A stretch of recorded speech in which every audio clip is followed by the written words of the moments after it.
Welcome back to the Vegan-Spade channel. Today we're going to be talking about 3 important reasons for you to take social media breaks. Look how I switch up on y'all. I'm not a human, I'm different from y'all. See me with the hoodie, then you know what's goody. I feel like a bully, just picking on y'all. No, I cannot take a picture with y'all. Now before I get started, my disclaimer. I went 8 years without social media, from June 2011 to June 2019. I made my channel so I can express how I feel without social media and how I view life, and the trends that I think everyone is under that's causing everyone to be emotionally destructive. All right? So in this video, I'm going to be discussing my 3 personal reasons why you need to take social media breaks often. In my opinion, I think maybe once a month, a week a month, take a break from social media just to maintain balance in your life. Now, one important reason that I think that you need to take a break is so you don't stray too far away from yourself. Now, when you're constantly going through emotional swings all day long as you look at photo, video, you're constantly having emotional adjustments based off of what you agree with and what you disagree with, based with what you're seeing. So what that causes you to do is to think in different variation of ways based off of what someone else is thinking. Next thing you know, you're in the comment section arguing with somebody you never even met or seen because you're inside of the matrix. You're someone else. You're arguing over subjects that maybe you know or don't know, but you're bored. But this becomes a common thing. People log into the internet every day, and the first thing that they go to is comment sections because they start reading what other people are saying and adjusting their emotion, not only to what people are saying, but the different variations of subjects that you're skimming through each day. Your brain is going through too many changes that you can lose yourself. It's just like a celebrity that loses themselves when they're shooting so many movies at one time, and they have to be different actresses and actors in the movie that are changing different personalities. Sometimes they lose themselves and they go crazy. It's the same thing with social media. You could be so addicted to social media that you actually lose who you are. You could be a person that loves to make music and draw pictures or photography, or even build houses, construction, or civil engineering. You could be a person that likes that kind of stuff, but being that you're bored and you're going through so many emotional changes, you're arguing about subjects that you don't even want to argue about because you don't even see yourself joining the trends. You're losing who you are. You became an argumentative person that's addicted. Now you're a narcissist to the things that you do.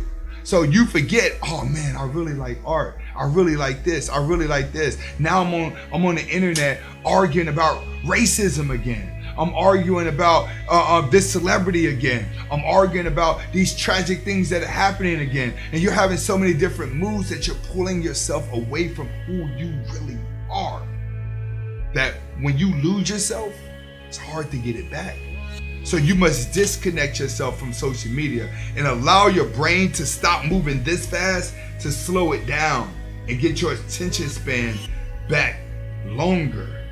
Because right now your attention span is all over the place. It's kind of like even watching this video, you may get to 2 minutes and be like, oh man, come on man, just talk about everything. Why you gotta make a long video? You gotta get off social media now. If you're thinking like that and it's only been 1.5 minutes, then you need to get off social media. Your attention span is too short.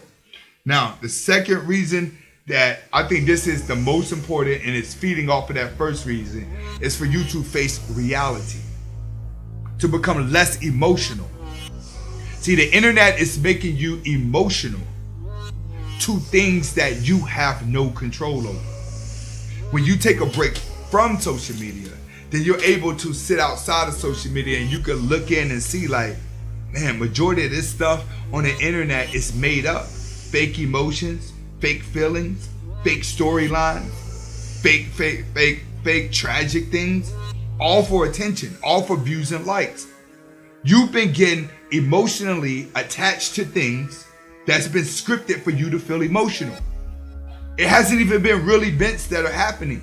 You're attached to someone's words, events that are created to get you to click or causing your emotions to react. You became part of someone else's reality show. And that's the problem in life. We live a reality show-like life. See, you don't have to be famous on TV anymore to get dopamine running through your body so you feel like a celebrity. You can have 10 strong followers that when you log into the internet every day, they're just going along with everything that you say, giving you compliments, telling you how good you are. They're releasing the same dopamine throughout your body, the same as 1 million followers are telling a celebrity the same thing.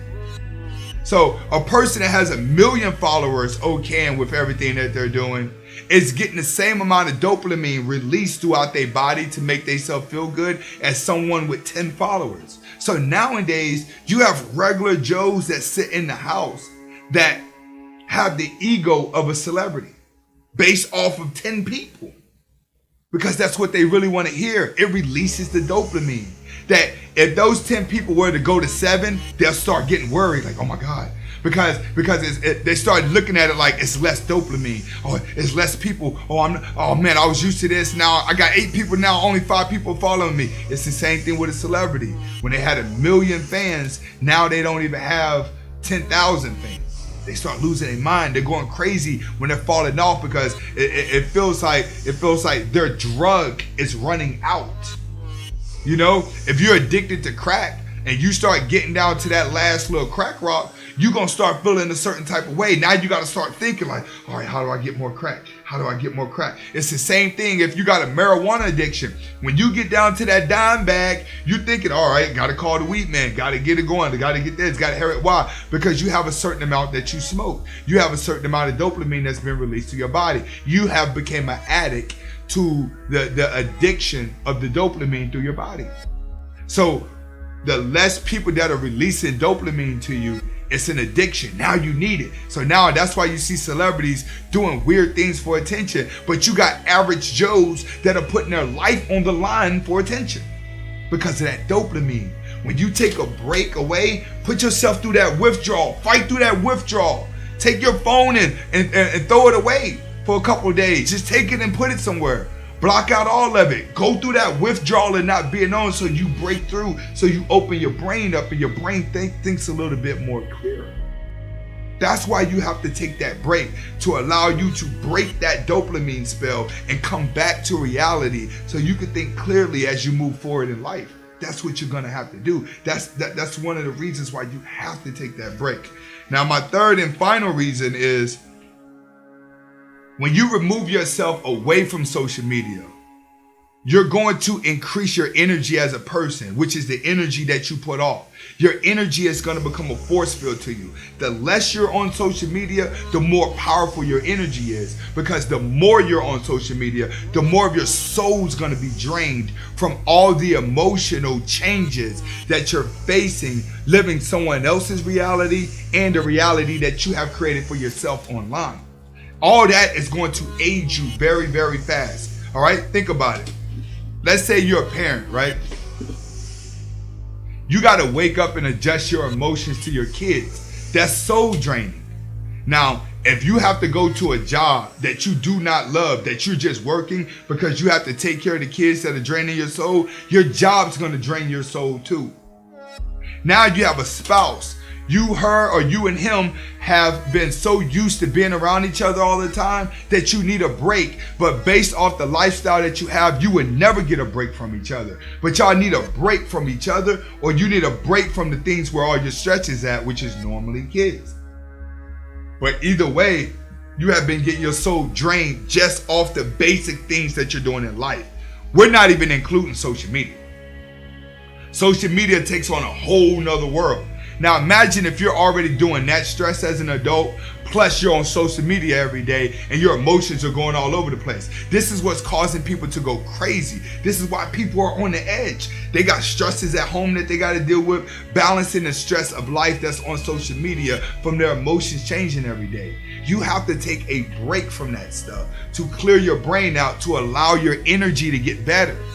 See, when your vibration is low, it's from holding on too much weight that's dragging you down.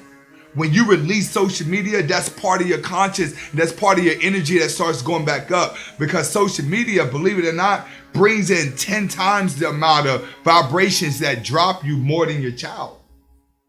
Social media is going to drop your energy lower than the stress any child can do to you. Because if you stay off the internet and you stay off of social media, that's one less distraction. A social media, you can have 1,000 distractions in an hour, which is 1,000 emotional changes, which is going to drain you. You must relieve that out. That has to be broken out. You got to disconnect from social media to allow all of your positive energy to come in, because the energy online is designed to be dead energy, because people attract to it. They attract to the tragics. They attract to the debates. They attract to the arguments. They attract to the fights. They attract to all that stuff. Like, if you was to do a live broadcast of somebody getting their head chopped off, millions of people will watch. They will watch. If you say such and such is getting their head cut off, we're chopping their head off at 12 o'clock live on YouTube. Do you realize that would get 20 million followers in a day watching someone just get killed off? Because that's where our brains are at. Look, we're accustomed to mass shootings. The black neighborhood is accustomed to gangs. You feel what I'm saying? Is accustomed to gangs doing this. This is a different ball game that we live in right now. Trust me. Take a break from social media and allow your energy to come back in it. You got to look at social media as like a marriage. You want to do it because everyone's doing it. You can't live without it, but it drains your life the whole time you own it. Divorce social media and your brain will change.